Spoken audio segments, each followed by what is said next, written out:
ناجی برز فادی مرای برپرس نویزگاه پیوندین گشتی یا شپیلا پیشاروجا کرد لسوریه میوانه منه ما مستعد تباش بس باز جبو آماده بونتا لراپورت تگهدار کرد توینیا گرتی دبیجش سال 2011 و حتی رجا ایرو بهتر جه 300,000 سیویل هاتنه کشتن و جیان خوش دستانه باشه لگوری شوپاندن و لگوری که هون دبینن و دبیسن اف هجمار راست یان هجمار قربانیان جوی زیده تره بله ایوار باش کاکشی خو سپاس بوتا و همو کارمنده آرک و بینر و تماشوان این هجا براستی وک رژیم سوری رژیمک هاتیه ناس کرن جهانی دا رژیمک دیکتاتوری يعني دستبيكا بوي دستهلات وبارتيا بعث بوي دستهلات السر سوري كوم كجيب سر خلق سوري دتين وحتى وكافيكيليكي بيغومان غافا شورشا سوري دستبيكر 2011 هذا ويشاخي بتندي كوم كجي تشيبون ومجازر وشتن وقرتن وتالان كرن بسري سوري دان ياف نظام يعني نتشتكي نويا البرفي نظام ياف نظام او نفساوي نظاميا اقود 1980 ويكيدا ودهشتي ودوادا كوم كجي بسري عليه حماية دانين دوي تشاخي دا بنزيكا 10,000 حتى 40,000 کس جیانا خوا اج دست دای دباوریه مده حتی وکوی کلی که تری خستنی مافی مروفا وری خستنی انسانی تهجماری ولو بالدقیق تبیجه هجمارا کسی سوری ایگو هاتن جیانا خوش دست دان و هاتن کشتن بسر دسته و رژیما دیکتاتوری ارقام دقیق نینن جبوی هر انزیمه که دیکتاتوری بێگومان و تەف دەزانن زندانی وایە سری هەنا کۆمکوژی وایە مەقابری وایە جەماعی ئێ سری هەنەوێت درۆژێ پێشدا و ئەفتشتوێ وەرن خویاکردنجی هژمار باوەریە مدە ژەهالۆ زێدەترەش بۆی ئەڤڕێجی تجارة كسك سرخ قبول نتكر تاني ايغو معارض بوجوي ريجيميرا وراستي كوم كوجيابا دباوريه مدبلكي ارقام نقلكي دقيقا او ارقام دقيق ايغو تشخاص كسي سوري حتى وكبيكي هاشتنا كشتن سر دستي في ريجيما استبداد يا ديكتاتوري تننا جبوي او رژیم او سیاستك الجمعة بو سیاستك فشارتي او تشتي كرياري كوتكرن نتشت بشكلكي من الاشكال بكفي نافلا بيرا كان دنيا وري خستني ما في مروفا وري خستني انستاني باشا ما مستا نتاون يا قرتي جواكا نافضلوتي رخصتني نافضلوتي ين مروفي بأركي خوا باش رابون الهمبر اف رژیما کوت بحثی که تو دبیجی پرانیا کمکوژیان و اف قربانین کو هاتنه انجام دان به دست رژیم هاتی انجام دان و چما به ارک خوا باشرانه بویا خوا براستی گاوا شورش سوری په دست فکر شورش کاشتیانه بو خلک سوری داخوازا دموکراسی و آزادیت کرنج بوی رژیم کابو ظلم خو سروی گلی بيجي تاني وتايبت اموك ملاتي كرجي مقالك تعداريج دستي في ريجيمي خواننا لتشتي باش تفي شورشا سوري دا ماجي سودكر انه خوينا سوريا راستيا فا دولتيغو دقوتن ام بشتغيرن جملاتي بندسترا ومياري كاريا ملاتيكو ظلم وزورا داري سرواني هيا مي بشتغيريا واكن براستي افزل البون هاتا خويا كرن جبوي اف 10 سال زيدي 10 سالا بس بوغو ايدا خلق سوري سردستي في ريجيمي حتى وكافي كيليكيتي كشتن وتالان كرن وقرتن ومال خرا كرن داري جعفي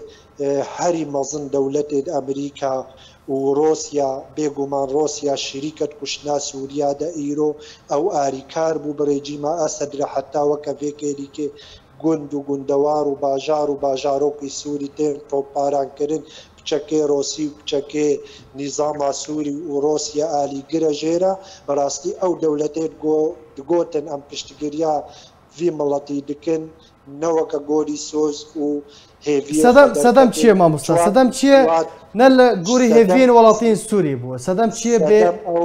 سەدەم ئەو بوو پرسگرێکە سووری بوو پرسگرێکێک ناودەوڵەتی بوو پرسگرێکێک ئەقلیمی نەما پرسگرێکێک ناوبەرا ڕێجیمە ئەسەد و بەپسیۆنێدا هەروەها ئیرۆ چ دەوڵەتێ لە جیهانێدا ناکۆکیەوانێ هەبن ئیرۆ هاتنە هەندڕوێ سووری دەچارە سەر دکرد سەر حەسابێ مڵەتێ سووری و خی ناگەلێ سووری بتەبایی تەنێ ئەوە ئیرۆ گۆ ئارکی خۆی ئەخلاقی و ئینسانی رابن فشارێکی و دەختەکە جەدیل vê rejîmê bikin گۆ بەر چارەسەریک سیاسی ڕەوەرێ گۆری بریاری ناودەوڵەتی تایبەت بریارە جنێفە 1.22 سووریەک نوەرێ ئاواکردن سووریەک بێ رێجیمە ئەسەد و دەستگەهێوەیە ئەمی ji بۆی سووریا پێشەڕۆژ بڕاستی گاوا رێجیمە ئەسەد و دەستگەهێوەیە ئەمنی تێدەبن وێ نەل گۆری هێوی و باوەریە مەڵەتێ سووری بنش بۆی في مڵەتی gelek تعداری براستیش دەستێ vê rejîmê xwariye. Belê. Mamosta heta ku ew rejîm di Sûriya nûr de tunebe. Ew kesên tawanbar, kujer, encamder dê werin dadgehkirin û sizadaniyan doseyeke dê were çemandin û tawandin û dest bi em bêjin qonaxa nû were kirin. بێگومان ئەv nake arkê rêxistinê insaniye rêxistinê mafê mirovaye çi komkujiyek çi mecazir bin tewsîq bibin û li hember daggeha mehakima werin nîşankirin û ev kesê berpirsiyarî jî bi rastî lazim e werin cizakirin ji bo bi rastî يعني وەک بەروڤژی هات خویاکردن یعنی مڵەتێ سووری هات خاپاندن چاوەڕێجیما سووری گۆز دژمنێ ئیسرائیلم و ئەف چەند ساڵە مڵەتێ سووریە هاتە خاپاندن حتا وەکەفێکێریکە رێجیما سووری یەک فیشک ئالیە ئیسرائیل دەجهوادە نەبەردایە پاراستنا سینۆرێ وێت کە خیلالێ مەحەکێ دە بە هەزارەش مڵەتێ خۆڤێ رێجیمێ کوشت بەڕاستی ئەف رێجیم ئەف مڵەت هات خاپاندن دەرە و حیلێ vê rejîmê ev çi kesekê tohmetbar bêt xûna Sûriyada bi rastî lazim e li hem ber mehakima werê cizakirin û cizayê baş e. Mamosta divê çi were kirin yanî çi ji aliyê em bêjin çalakvanên Sûriyê rexistinên Sûrî opozisyona Sûriyê divê çi bikin heta ku ev rejîm were şermezar kirin yanî محەمیە دیت ku قەیسەر 55,000 wêne belav kirin tê de